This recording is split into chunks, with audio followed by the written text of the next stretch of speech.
अनि सायद मलाई लाग्छ अर्को कोही उम्मेदवारको उम्मेदवारी खारेज हुँदैछ भनेर पनि भन्नुभयो होला। मलाई पनि दिउँसो थुप्रै त्यस्ता फोनहरू आएका थिए। खोइ निर्वाचन आयोगमा खारेजी गर्ने र कायम गर्ने सन्दर्भमा केही उजुरी शिकायत परेको हामीले अहिलेसम्म देखेका छैनौँ। यदि त्यस्ता उजुरीहरू परे सामाजिक सञ्जालमा पछिल्लो समय तीव्र रूपमा फैलिएको आसिका तामाङको उम्मेदवारी खारेज सम्बन्धीको समाचारले सर्वसाधारणमा अन्यल सिर्जना गरेको छ। फेसबुक, टिकटक तथा विभिन्न अनलाइन पेजहरूमा उक्त दाबी व्यापक रूपमा सेयर भएपछि विषयले राजनीतिक, सामाजिक दुवै क्षेत्रमा ध्यान खिचेको छ।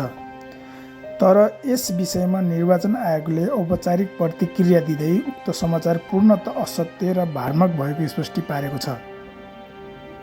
आयोगका अनुसार उम्मेदवारी सम्बन्धी कुनै पनि निर्णय आधिकारिक प्रतिक्रिया मार्फत मात्र सार्वजनिक गरिन्छ र यस्तो कुनै पनि निर्णय हालसम्म भएको छैन। आयोगले जारी गरेको स्पष्टीकरण भनिएको छ कि अपुष्ट तथा आधारहीन समाचारले निर्वाचन प्रक्रियामाथि भ्रम सिर्जना गर्ने भएकाले यस्ता सामग्रीप्रति सचेत रहन आवश्यक छ। साथै नागरिकलाई आधिकारिक वेबसाइट तथा प्रमाणित स्रोतबाट मात्र सूचना लिन आग्रह गरेको छ। विश्लेषकहरूका अनुसार निर्वाचन जस्तो संवेदनशील विषयमा फैलाउने यस्ता अफवाहले लोकतान्त्रिक प्रक्रियामा अविश्वास बढाउन सक्छ।